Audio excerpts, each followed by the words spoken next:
Daggubati Purandeswari Telugu Desam BJP కలవడం కోసం పవన్ కళ్యాణ్ ఢిల్లీలో ఎన్నిసార్లు తిట్లు తిట్టించుకున్నారో ఆయనే చెప్పారు. చాలాసార్లు ఒక రౌండ్ వేసేవాళ్ళు ఢిల్లీ పోయినప్పుడల్లా.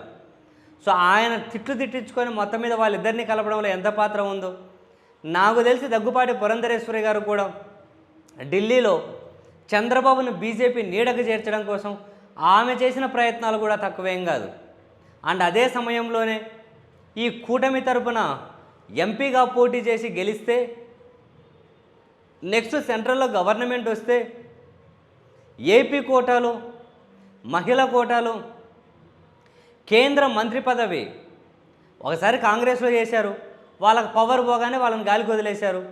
బీజేపీలోకి వచ్చారు, ఇక్కడ కూడా పవర్ కోసం వెంపర్లాడుతున్నారు.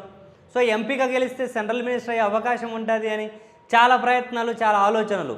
అందులో భాగంగానే కదా ఫస్ట్ నుంచి దశాబ్దాలుగా బీజేపీకి పనిచేస్తున్న సోము వీర్రాజును సొంత ఊరు నుంచి కూడా రాజమండ్రి నుంచి సోము వీర్రాజుకు అవకాశం లేకుండా చేసి పురంధరేశ్వరి గారు కూటమి అభ్యర్థిగా బీజేపీ బీఫామ్ మీద పోటీ చేయబోతూ ఉన్నారు రాజమండ్రి నుంచి. ఇందులో భాగంగా ఈరోజు ఒక ఆత్మీయ సమావేశం అని చెప్పి బీజేపీ జనసేన టీడీపీ ఏర్పాటు చేసుకుంటే అక్కడ అటు జనసేన బీజేపీ వాళ్ళు ఇటు టీడీపీ వాళ్ళు పొట్టు కొట్టుకున్నారు.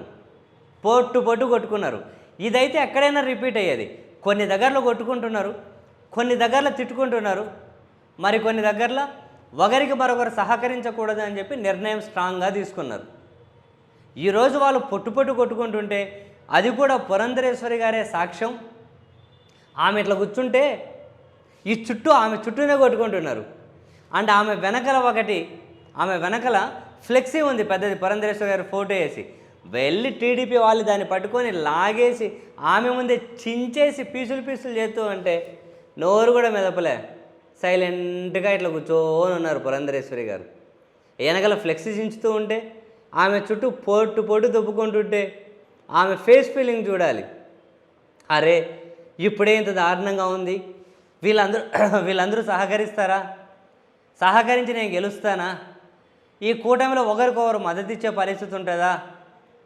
ఏంట్రా బాబు ఇలాగైంది అని ఈ ఫీలింగ్స్ అన్నీ పురంధరేశ్వరి గారి ఫేస్లో కనిపించాయి క్లియర్ కట్గా. సో ఏది ఏమైనా ఉన్నది పవన్ కళ్యాణా, పురంధరేశ్వరినా, చంద్రబాబా ఏం సంబంధం లే. వాళ్ళ క్యాడర్ అయితే టీడీపీ జనసేనకు, జనసేన టీడీపీకి, టీడీపీ బీజేపీకి వీళ్ళు ఒకరికొకరు సహకరించుకునే పరిస్థితి అయితే ఖచ్చితంగా కనిపిస్తలేదు.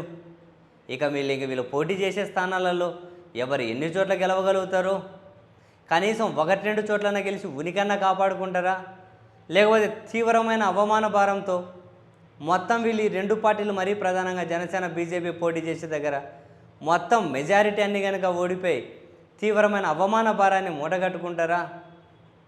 ఏమో చూద్దాం.